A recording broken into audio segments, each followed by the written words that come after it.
Actualización normativa en materia de seguridad y salud en el trabajo. En esta lección vamos a repasar algunas preguntas frecuentes o misceláneas que nos han hecho llegar. Pregunta: con tantas modificatorias, ¿a qué fuente puedo recurrir para mantenerme actualizado en relación a la Ley 29783 y su reglamento? Bueno, el Diario Oficial El Peruano es uno de ellos, así como también las páginas oficiales de cada ministerio. Vamos a dar una forma sobre la Ley 29783 y su reglamento. Vamos a abrir el buscador de su preferencia y vamos a escribir normas actualizadas El Peruano. Ahí nos va a aparecer una primera opción o una de las primeras que dice El Peruano, normas legales actualizadas, Diario Oficial El Peruano. Al darle clic vamos a ver esta interfaz del Diario El Peruano con normas legales actualizadas. Debemos comprender que no se trata de un texto único ordenado formalmente, ¿no? Cuando una ley sufre muchas modificatorias, se ordena a través de un decreto supremo que genera un texto único ordenado. En este caso, lo que vamos a presentar es un trabajo que hacen los profesionales del Diario El Peruano, tratando de ayudarnos a nosotros sin generar, lógicamente, un texto único ordenado, sino que recopila todas las modificatorias que ha tenido la Ley 29783 y su reglamento y redacta ya los artículos que han sido modificados en su versión actual al momento en que usted descarga. Las normas de esta página nos anuncia están actualizadas hasta el día de ayer, dice, no actualizamos sábados, domingos ni feriados. Entonces podría haber un pequeño desfase, pero bajándolo 3 días después nuevamente veremos si ha habido una actualización en caso haya coincidido con feriados el momento de nuestra descarga. Como vemos en la parte inferior hay algunos text box para que nosotros podamos ingresar criterios de búsqueda. Donde dice título, simplemente vamos a ingresar seguridad y salud y buscamos. En la parte inferior, cuando nos desplacemos con la barra, ya vamos a encontrar la norma. Va a estar en un solo documento PDF la ley de seguridad y su reglamento. Este documento tiene ya en su redacción todos los artículos actualizados y los artículos que hayan sido modificados van a aparecer siempre entre comillas, y al finalizar la redacción de ese artículo modificado va a aparecer una nota en azul con la fecha y la norma que introdujo esa modificatoria. Entonces la recomendación aquí es que al momento de guardar el documento le pongamos en el nombre el día, mes y año en que estamos realizando la descarga, porque este documento solamente se titula normas legales actualizadas, pero no nos dice cuál es la fecha de actualización. ¿De acuerdo? Esto nos va a ayudar a nosotros a ver en qué momento lo descargamos y cada cierto tiempo volveremos a visitar la página y a descargarla y lógicamente a cruzar información con las otras fuentes de actualización. Pregunta: ¿mediante qué tipos de norma puede ser modificada la Ley 29783? Bueno, esta es una pregunta que hemos aprendido en el estudio del ordenamiento jurídico. Dado que es una ley, se encuentra en el nivel 2 de la pirámide, que es el nivel legal. Entonces puede ser modificada mediante otra ley dada por el Congreso de la República, modificada por el Ejecutivo mediante un decreto legislativo, siempre que haya de por medio una ley autoritativa. Es decir, el Ejecutivo ha pedido al Congreso que le otorgue facultades legislativas. Una vez que le dan esa facultad mediante una ley autoritativa, el Ejecutivo estará en condiciones de legislar mediante un decreto legislativo, solo en los temas para los cuales se le dio permiso. También lo podrá hacer mediante un decreto de urgencia cuando se dé esa circunstancia, o si hay un gobierno de facto que ha dado un golpe de Estado, entonces va a legislar mediante decretos ley.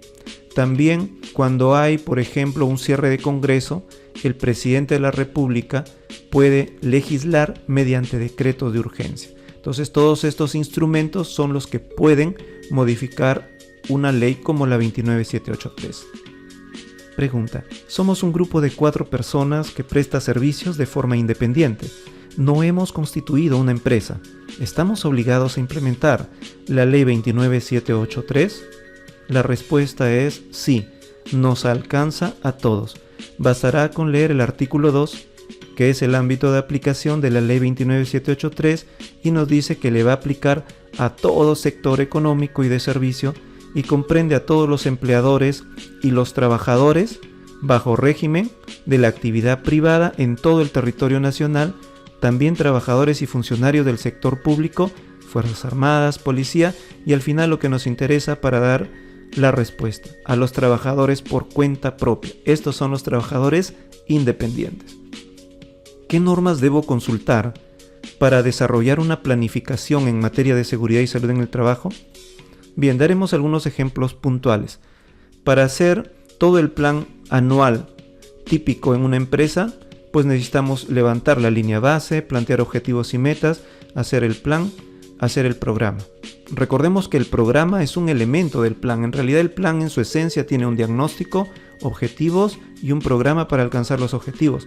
Ese conjunto de estos tres elementos más otros más que se han establecido en la norma, pues conforman el plan. Pero aparte también tenemos plan anual de salud ocupacional y el programa de vigilancia médica.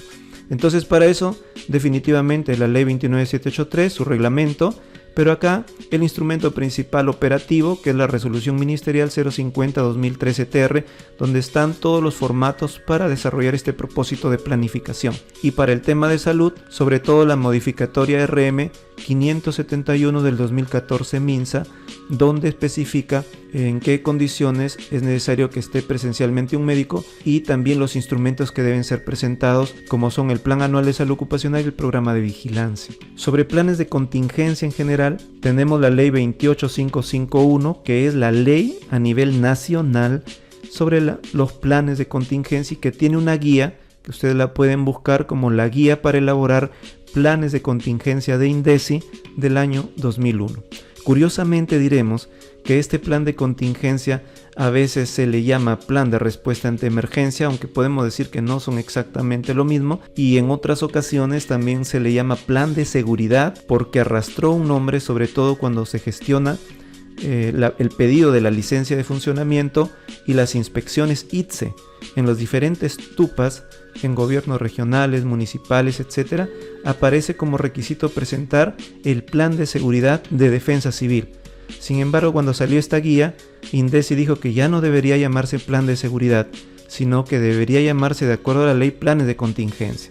Si queremos hablar del sector construcción, entonces todos sus planes, tanto el plan de seguridad de obra como el plan de respuesta ante emergencias, estará en base al Decreto Supremo 011-2019-TR. Si hablamos del PAST y el plan de contingencia en el subsector eléctrico, hablaremos de su reglamento RM 111-2013M, donde está la estructura, o sea, lo mínimo que deben contener estos planes. Si hablamos del plan de preparación y respuesta para emergencias, que así le llama el sector minero, y el plan de minado, pues tendremos que revisar qué contenido nos piden o qué orientación nos dan en el Decreto Supremo 024-2016-EM y su modificatoria.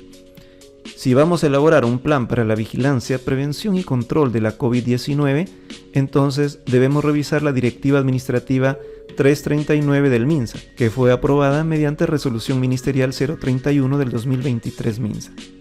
Si vamos a hablar de hidrocarburos, nos habla del PAS, que es el Programa Anual de Actividades de Seguridad. Tendremos que revisar el Decreto Supremo 043 del 2007, pero también la Resolución Directoral 129 del 2021 del MINEN y su modificatoria, donde nos da los lineamientos de cómo elaborar un plan de respuesta ante emergencias. Acá nuevamente le cambia el nombre, y el estudio de riesgos. Ahí están los lineamientos que ya nos marcan pautas. Finalmente, como ejemplo final, diremos que si hablamos del plan de contingencia de transporte de materiales y residuos peligrosos, hablaremos entonces del reglamento que fue aprobado mediante Decreto Supremo 021-2008 del Ministerio de Transportes y Comunicaciones, pero también de su respectivo lineamiento para elaborar estos planes de contingencia. Siguiente pregunta. Durante una inspección, identificaron un extintor importado, nos dice, con todas sus indicaciones en inglés. ¿Qué norma especifica que debe estar en castellano? Es una pregunta interesante. Veamos. Ciertamente, cuando se hacen inspecciones encontramos diferentes idiomas, en inglés, pero también a veces en alemán, etc. ¿Dónde está el fundamento para dar respuesta? Ley 29783, artículo 69.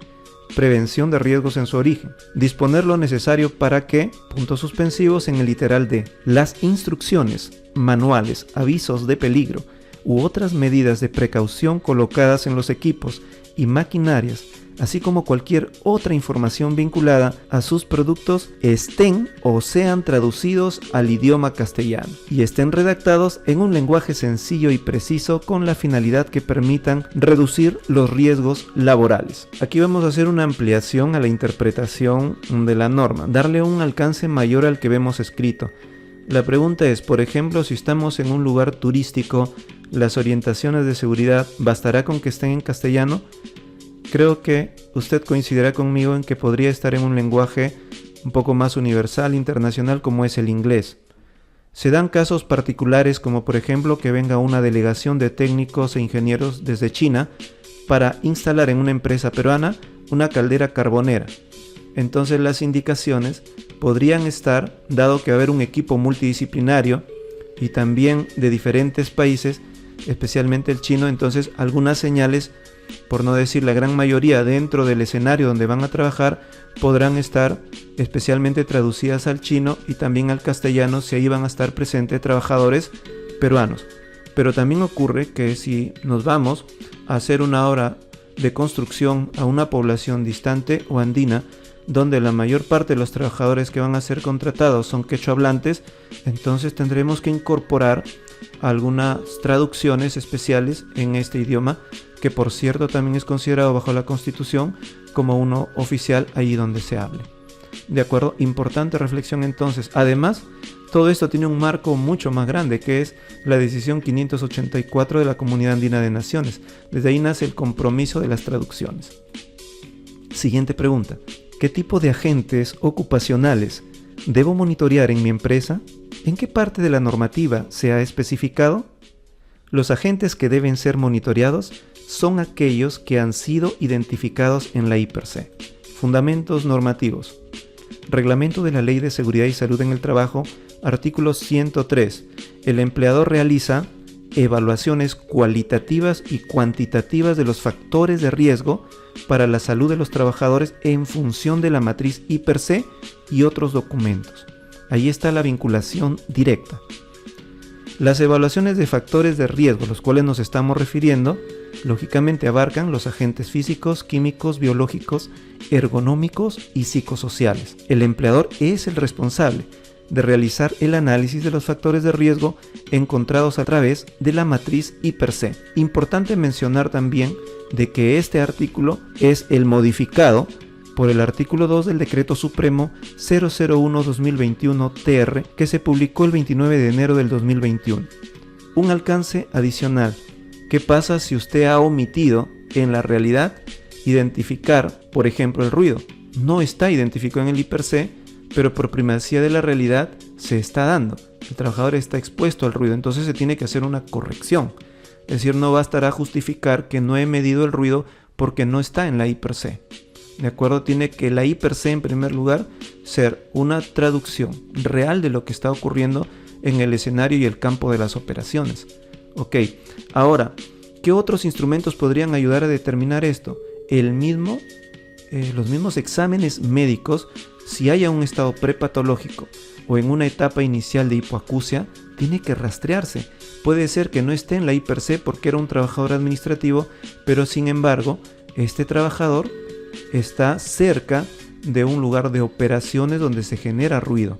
¿De acuerdo? Entonces, puede ser que de memoria hayamos repartido I/C para todos los administrativos, pero no hemos ido a fondo para saber exactamente que ese puesto, por su ubicación particular, sí estaba expuesta al ruido y por tanto debe ser monitoreado.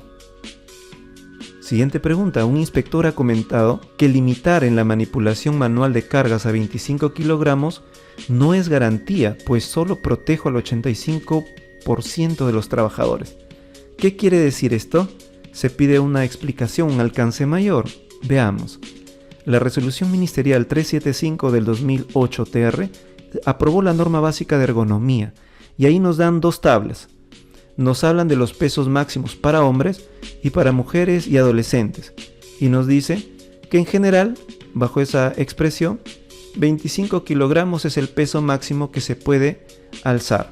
¿De acuerdo? Si quiero una mayor protección, 15 kilogramos y para trabajadores entrenados 40 kilogramos. Pero a lo que este inspector hace referencia es a que cuando nosotros logramos generar el estándar de que solamente se formen fardos, paquetes de hasta 25 kilogramos, solamente se estaría garantizando una protección del 85% de la población de trabajadores que realizan la manipulación de la carga. ¿Y esto en razón a qué? Porque lógicamente cada ser humano es distinto, tiene diferentes capacidades físicas para manipular carga, o incluso podría tener una enfermedad preexistente o algún factor que lo haga un poquito más débil y vulnerable frente a esos 25 kilogramos que, estando dentro de la ley, él más bien estaría fuera de la protección al tener una vulnerabilidad especial y él estaría dentro del 15%. A eso se está refiriendo. Si yo quisiera proteger al 95% de mi población, fíjense, ni siquiera al 100%, entonces debería estandarizar que vaya al 15 kilogramos el límite máximo de alzamiento de la carga. Para las damas, para las mujeres, tenemos en general 15, estaré protegiendo al 85% de las mujeres que están en las actividades de manipulación de carga, y si solo les permitiese cargar 9 kilogramos, estaría protegiendo al 95%. Sin embargo, siempre los seres humanos son distintos, no son máquinas. Entonces algunos, como repito, van a tener alguna vulnerabilidad especial. Esa es la explicación. ¿Qué es un libro de servicios de calderos? ¿Cuál es el requisito asociado? Bueno, una caldera de vapor es una máquina térmica que con el aporte calorífico va a generar que un agua que está dentro de este recipiente a presión pueda empezar a transformarse en vapor, y ese vapor va a ser canalizado y distribuido a todos los clientes de vapor de la planta, que puede ser agroindustrial, de alimentos, utilizarla para autoclaves, etc. Entonces, esta máquina es muy especial porque si se saliera de control podría generar algún tipo de estallido o explosión por sobrepresión si es que concurrieran una serie de desperfectos y faltas de mantenimiento.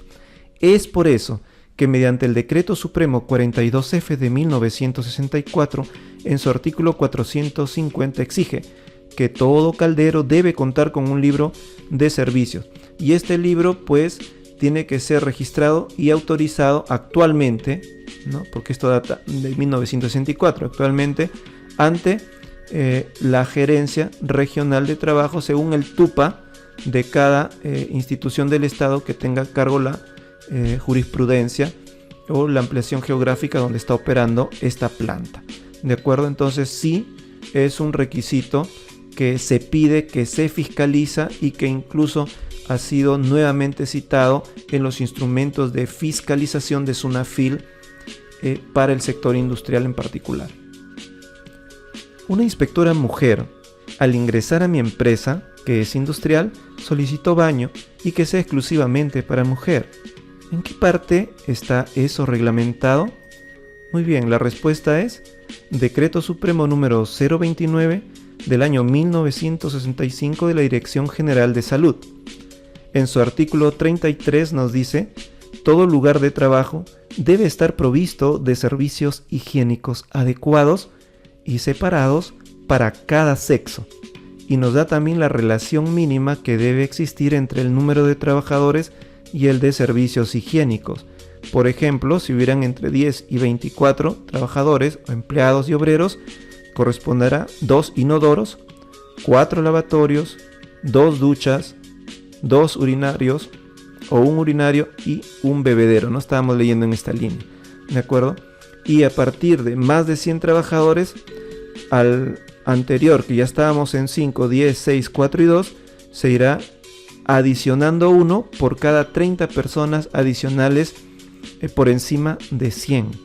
Ahora ustedes se preguntarán, es de 1965, vigente a la fecha, fiscalizable en los protocolos de SUNAFIL, además que es concordante con la norma técnica de edificación de sanitaria, de instalación sanitaria, la IS 010, que su versión primigenia del 2006 sigue vigente a la fecha, ¿de acuerdo? Y mantiene exactamente el mismo cuadro. Entonces, por angas y por mangas, como decimos, es un requisito que va a ser demandado, y con justicia apegada a la norma, esta inspectora solicitó algo de acuerdo a norma. ¿Qué norma debo consultar para la señalización vial en mi empresa? Muy bien, la Resolución Directoral número 016-2016 MTC. Estamos hablando del Manual de Dispositivos de Control de Tránsito Automotor para calles y carreteras. Bien, cuando ingresa un camión a nuestra planta, a nuestra fábrica, a nuestra empresa, simplemente pasa una frontera, pero muchas veces continúa una zona vial. Incluso dentro de las empresas hay pistas, hay caminos, entonces estos conductores no siempre son nuestros, sino son de ciertos proveedores de materia prima o simplemente proveedores que vienen a recoger nuestra producción. Entonces ellos vienen recorriendo una red vial nacional. Entonces luego de pasar una puerta no pueden haber códigos distintos. Por eso es que es importante. Por ejemplo, la línea discontinua amarilla es muy diferente la función que señala frente a una línea discontinua blanca. Igualmente, los pasos peatonales pueden ser de dos tipos, del tipo cebra o dos franjas paralelas de color blanco. ¿De acuerdo? Igualmente podremos hacer para las señales verticales o señales en piso como la de pare, por ejemplo. Es decir, debemos hacer una continuación de la red vial que ingresa a nuestra empresa a pesar que está bajo nuestra administración. De esa manera, todos los conductores tendrán mucha mayor facilidad para entender lo que queremos señalar. Siguiente pregunta. ¿Debo implementar casilleros para los trabajadores en mi empresa industrial? ¿Cuál es la base normativa? Bien, nuevamente, el Decreto Supremo 029 de 1965, artículo 51. Todos los establecimientos deberán tener habitaciones especiales con casilleros guardarropas unipersonales y para cada sexo, destinadas a facilitar el cambio de vestimenta de los trabajadores, los famosos lockers, ¿no?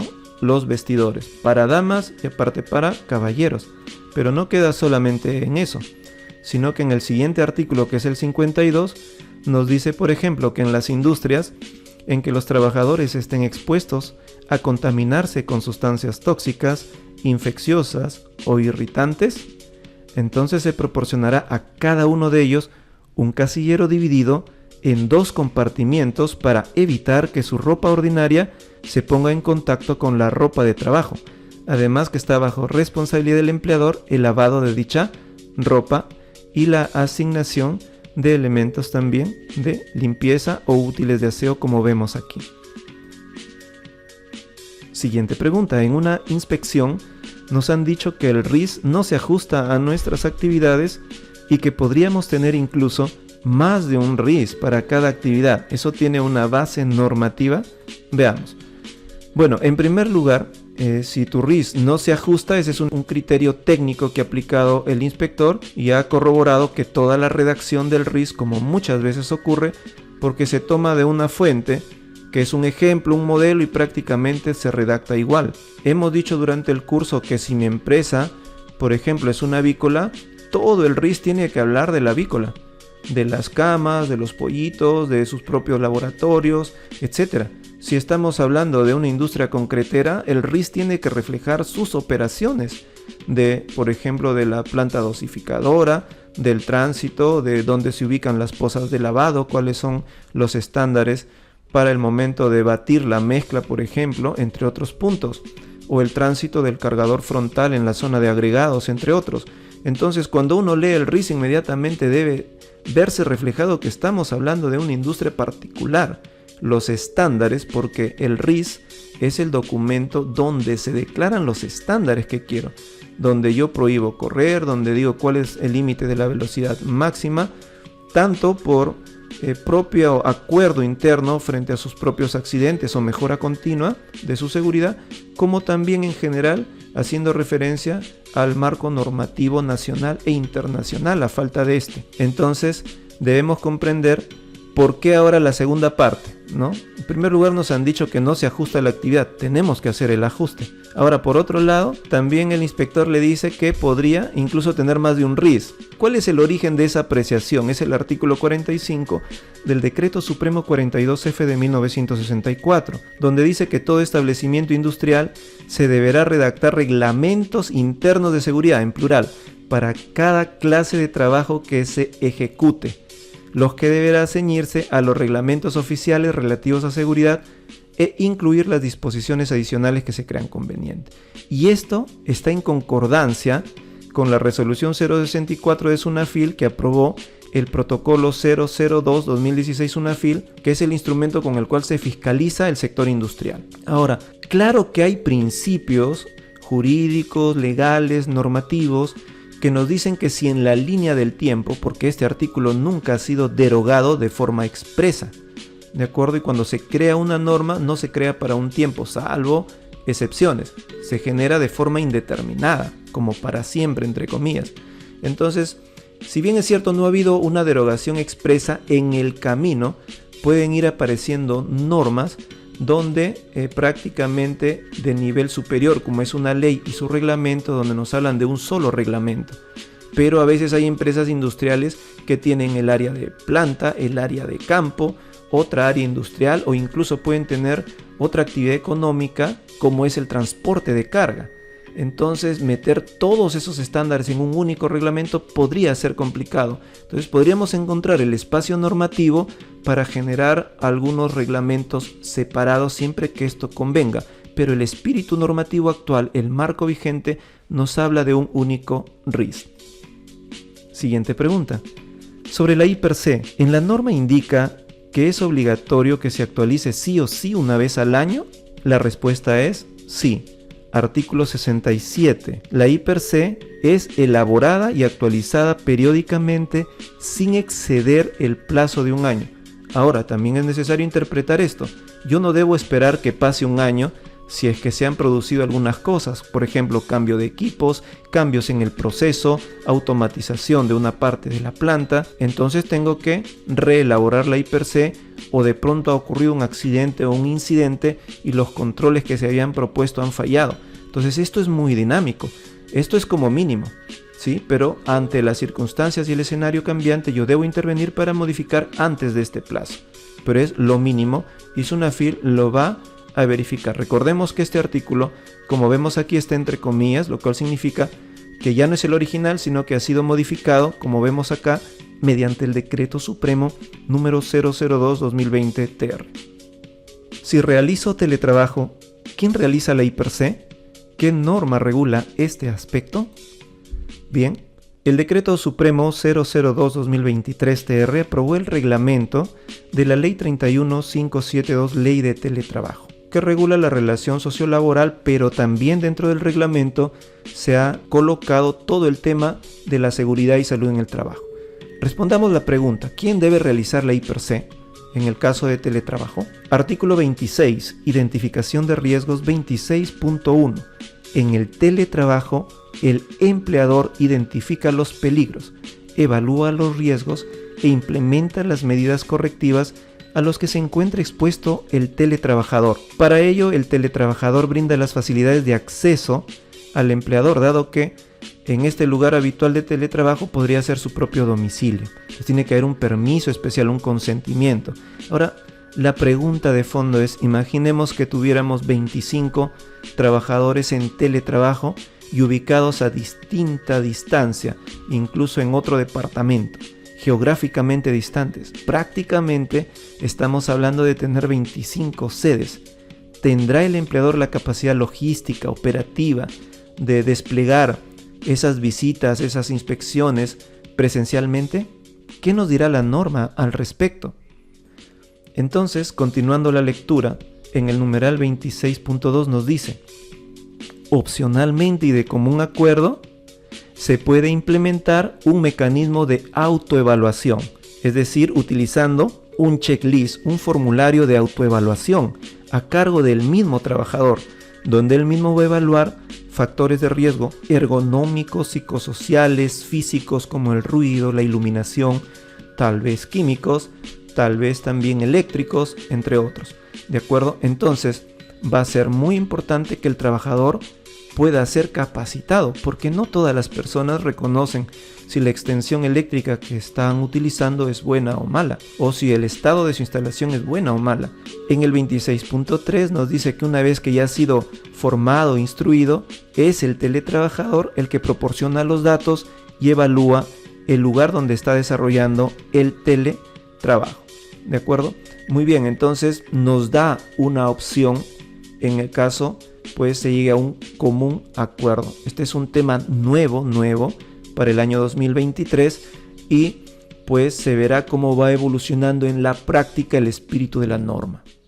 Pregunta: cuando se publica la resolución ministerial 050-2013-TR con los modelos de registros del sistema de gestión de seguridad y salud en el trabajo, no se publicó el modelo para el registro de exámenes médicos ocupacionales. ¿Cuál utilizan las clínicas? Muy buena pregunta.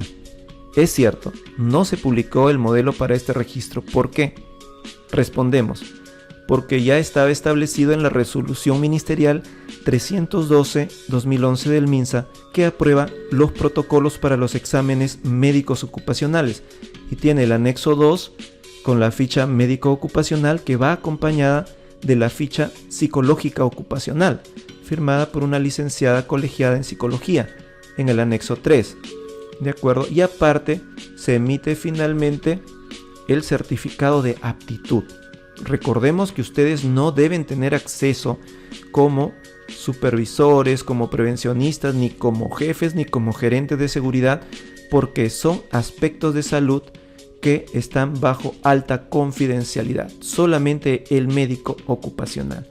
Si estamos en el subsector minero, ellos tienen, por ejemplo, su propio formato, el anexo 16, que es la ficha médico ocupacional, y también se introdujo el anexo 16A, que es la evaluación médica que se desarrolla para ver la aptitud de un trabajador antes de que haga un ascenso a grandes altitudes, considerándose mayor a 2.500 metros sobre el nivel del mar. ¿Esto dónde lo encontramos? En el Reglamento de Seguridad y Salud Ocupacional de Minería, aprobado por Decreto Supremo 024-2016-EM y modificado por el Decreto Supremo 023-2017-EM. He ahí la respuesta.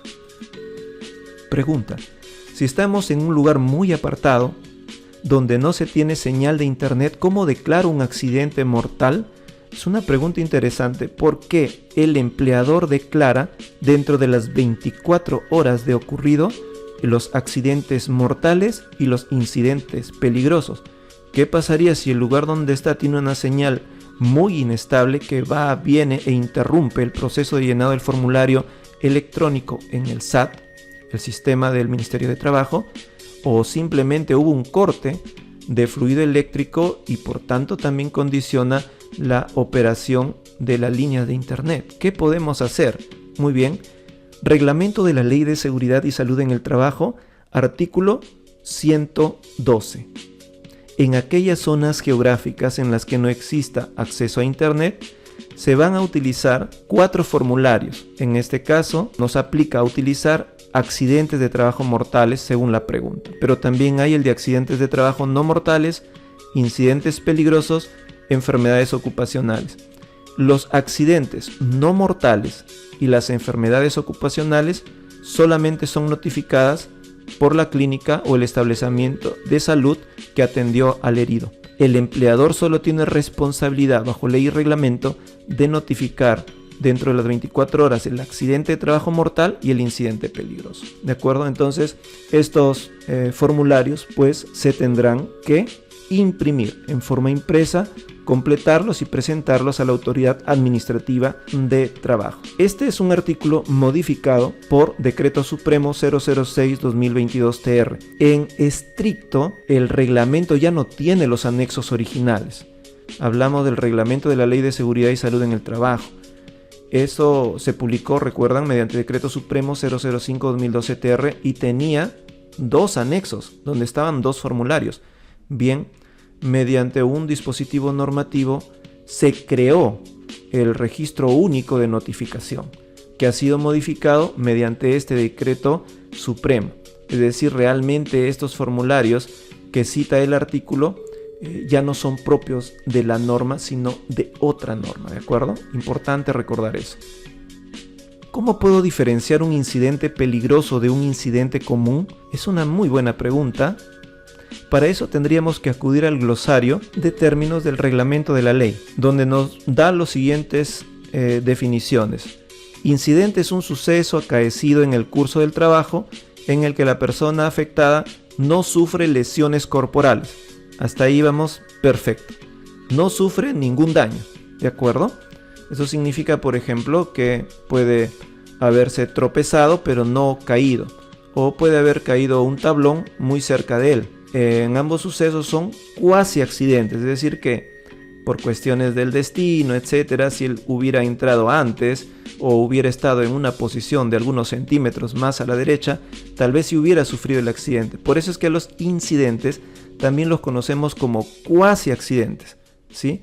Que faltó algún desencadenante, alguna concurrencia de otro factor para que este suceso que no causa daño se transforme en un accidente, ¿de acuerdo? Sin embargo, la norma ha introducido la siguiente expresión, o sea, también es un incidente en el cual las lesiones que pueda sufrir la persona solo requieran cuidados de primeros auxilios. Es decir, que una vez que se aplique el primer auxilio, ya no sería necesario seguir ningún tratamiento, ninguna evaluación, ningún descanso médico. Entonces, esto deja pie a ponerse a imaginar qué circunstancia podría darse. Por ejemplo, un pequeño arañazo, ¿no? Con una parte de un pequeño fierro donde la piel es lacerada pero no se abre. Y simplemente se le hace una limpieza y se le podría poner una gasa encima y ya no requeriría mayor cuidado. Pero ¿quién va a terminar esto? ¿Podrá hacerlo solamente un brigadista? ¿Podrá él mismo autoauxiliarse? ¿Podría ser una persona que por un poco de calor ha sufrido un cuasi desmayo y simplemente se le lleva a una zona de sombra más ventilado y el trabajador se recupera? Eso también ha sido un primer auxilio. Recordemos que el primer auxilio desarrolla valoraciones primarias y valoraciones secundarias con la finalidad de contener que ese impacto, ese suceso no siga agravando para contribuir a preservar la vida. Entonces ese es el primer auxilio, pero puede ser un primer auxilio a un desmayo, a una convulsión, podría ser a un pequeño corte epidérmico o superficial, una quemadura también muy superficial de primer grado donde se ha puesto roja la piel y pues simplemente se le pone la mano bajo agua. Bajo esos aspectos habría que ponerse a ver si es que recaería o no dentro de estos elementos, ¿no? Muy bien, ahora el incidente peligroso también nos dice algo parecido, que es todo suceso potencialmente riesgoso, que pudiera, es decir, no ha causado, que pudiera causar lesiones o enfermedades a las personas en su trabajo o a la población. No dice mucho en cuanto a una diferencia sustancial, ¿sí? Pero como ambos son potenciales y uno es un incidente no tan peligroso, el de la izquierda, y el de la derecha, uno peligroso, veamos qué hubiera pasado si las condiciones hubieran cambiado y ambos se hubieran traducido en accidentes. Entonces este incidente común se hubiera traducido en un accidente leve. En cambio, este incidente peligroso, si se hubiera transformado en un accidente, hubiera sido un accidente incapacitante, tal vez que amputa, que por ejemplo golpea muy fuerte como un traumatismo encefalocraniano, o que es aplastado totalmente, o que las personas o grupos de personas, porque hablamos incluso de una población, podría haber sido alcanzada por la fuga de un MATPEL. ¿De acuerdo? Entonces, de ahí podemos nosotros jugar. Cuando pienso en un incidente común, si dejara de ser incidente, se transformaría en un accidente leve, y un incidente peligroso más bien se transformaría en un accidente grave, muy grave o tal vez mortal. Pero hay una ayuda adicional. Tenemos que revisar la tabla número 20 del Decreto Supremo 006/2022-TR, que justamente es el que introduce los 4 formularios para estar a la par del sistema informático del Ministerio de Trabajo. Y ahí van a encontrar en la tabla 20 un listado de incidentes que la norma ha considerado peligrosos. Por ejemplo, caída de un ascensor, caída de la carga izada, fuga de MATPEL, derrumbe de construcción, un incendio, una explosión, una volcadura de botellas presurizadas, como por ejemplo un tanque de oxígeno y acetileno. Es importante entender que para que conserve su categoría de incidente peligroso, no debe haber salido nadie herido, sino que tuvo el potencial de generar una desgracia, a diferente de un incidente común. Ahora, ¿por qué la importancia de tener este listado y revisarlo? Porque usted, señor prevencionista o jefe de seguridad, tiene que gestionar su inmediata comunicación mediante el sistema SAT del Ministerio de Trabajo, puesto que tenemos un plazo que es de 24 horas para notificar este suceso. Siguiente pregunta. Por falta de control identificaron 4 trabajadores sin SCTR. ¿Cómo se calcula la multa en este tema? Esta es una pregunta clave e importante. Veamos, lo primero que debemos comprender es que para que haya una multa, que es una sanción pecuniaria en este caso, vamos a tener primero que existir la tipificación de la infracción. ¿Existe una tipificación de una infracción vinculada al SCTR? La respuesta es sí. ¿Dónde? En el reglamento de la Ley General de Inspección de Trabajo, que se aprobó mediante Decreto Supremo 019/2006-TR y sus diversas modificatorias actualmente. Veamos qué tipo de infracción es. Las infracciones pueden ser leves, graves y muy graves. 27.15. No cumplir las obligaciones relativas al seguro complementario de trabajo de riesgo a favor de sus trabajadores. ¿Es una infracción grave? Sí, así está tipificada. Ahora en azul, lo más importante, incurriéndose en una infracción por cada trabajador afectado. Interpretación. Generalmente, cuando se comete una infracción, decimos se ha cometido una infracción y que ha afectado a 25 trabajadores. O se ha cometido una infracción que ha afectado a todos los trabajadores. ¿De acuerdo? Pero acá nos dice algo muy importante. Que aquí hay una infracción por cada trabajador afectado. Vamos a traducir esto en un cálculo, ¿de acuerdo? Bien, repasemos. ¿Cuáles son los criterios para el establecimiento de la multa? 1. El tipo de empresa. ¿Es una micro, es una pequeña empresa o es una no MIPE? Vamos a imaginarnos que esta empresa es una no MIPE. 2. Necesitamos conocer la gravedad de la infracción. En este caso está tipificado en el 27.15 como una infracción grave. Tercero, número de trabajadores afectados. 4 trabajadores según la pregunta que nos han hecho llegar. Veamos. Entonces vamos a utilizar la tabla para calcular multas de una no MIPE. Aquí está. En la parte superior, en cada columna, el número de trabajadores en rangos. De 1 a 10, de 11 a 25, de 26 a 50 trabajadores. Y en las filas tenemos la gravedad de la infracción, leve, grave y muy grave. Nos ubicamos entonces.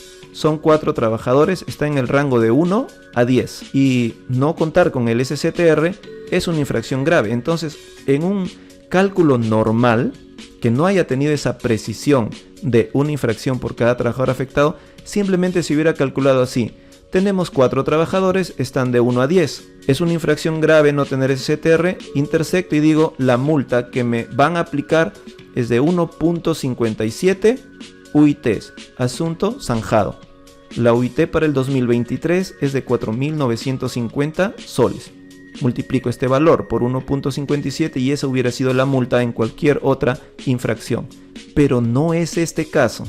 Dado que aquí se comete una infracción por cada trabajador y son 4 trabajadores. Por el primer trabajador es una infracción de 1.57. Por el segundo trabajador van a caer otro 1.57 UITs. Por el tercero y por el cuarto, 2 más.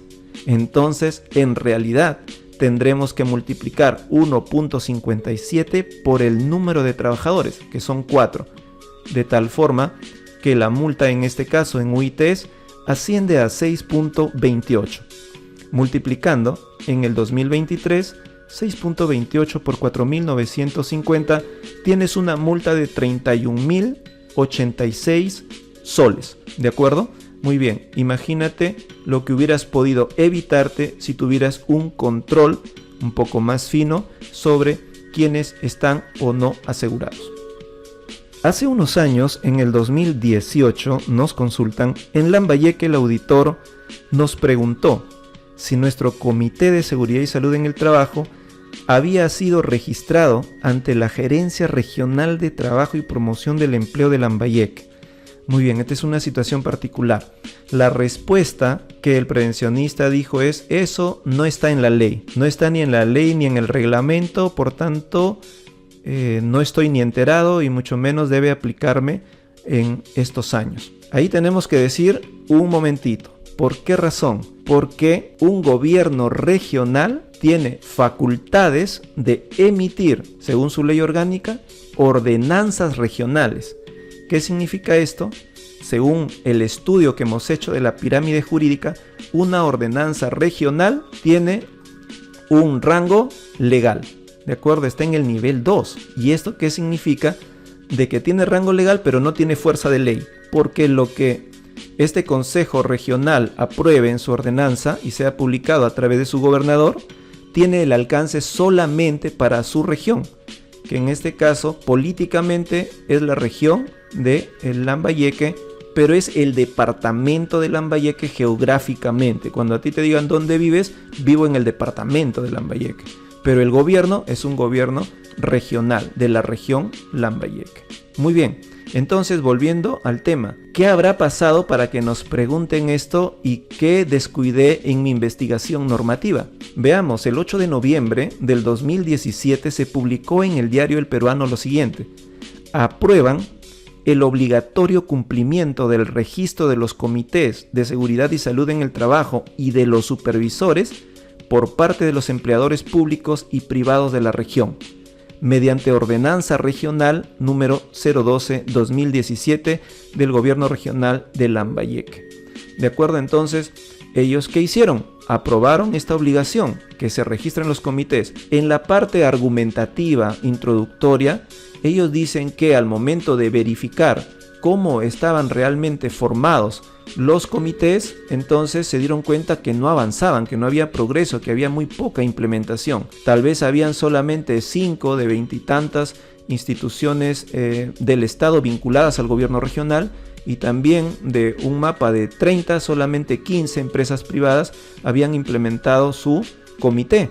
Entonces decidieron que pase directamente esta comunicación, si tienes o no tienes, con la gerencia de trabajo de este gobierno regional, y por tanto van también a modificar su TUPA, ¿no? Según el artículo 2, que es el texto único de procedimientos administrativos, seguramente para poder pagar los derechos y presentar los requisitos y registrar su comité, ¿de acuerdo? Y también pues asignar el presupuesto y crear esta plataforma si fuera necesario, o el registro que se requiere para operativizar esta ordenanza.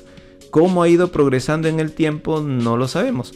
No hay más información directa, pero habría que rastrear cómo es que se reglamentó esta ordenanza regional, que puede ser a través de un decreto regional. ¿De acuerdo? Entonces, fíjense, esto no ha ocurrido tan atrás, ¿no? Si no hablamos prácticamente ya del 8 de noviembre del 2017. De igual manera, si empezamos a rastrear, porque muchas veces nos preguntan, ¿me están obligando a que mi libro de actas tenga una aprobación o autorización por el Ministerio de Trabajo, etcétera? ¿O dónde saco mi libro de servicios de calderos que habíamos visto hace un momento? Fíjense ustedes, esta es la Gerencia Regional de Trabajo y Promoción del Empleo de Arequipa, y tiene un tarifario de su TUPA al 2023 con 4.950 soles de UIT. Y vean ustedes, en su procedimiento TUPA 313 está la aprobación del libro de actas del Comité de Seguridad y Salud en el Trabajo por cada 100 páginas que uno lleve en su libro. Y aparte, en el 314 también está el registro de la autorización de los libros de servicio de caldero que habíamos hablado. ¿Cuánto cuestan? 45 soles por cada 100 páginas. Entonces, tú llevas 2 libros de actas, tendremos que hacer la suma respectiva. Ahora, la pregunta es, ¿habrá una ordenanza regional que respalde el hecho de que yo deba sí o sí pasar por este procedimiento? ¿O es que, como lo hizo en su primera etapa el Ministerio de Trabajo, dijo, bueno, es voluntario para los que quieran un poco más de formalidad, y como un estímulo lo dejó buen tiempo dentro de su TUPA esta aprobación del libro de actas, pero en su simplificación administrativa ya no existe?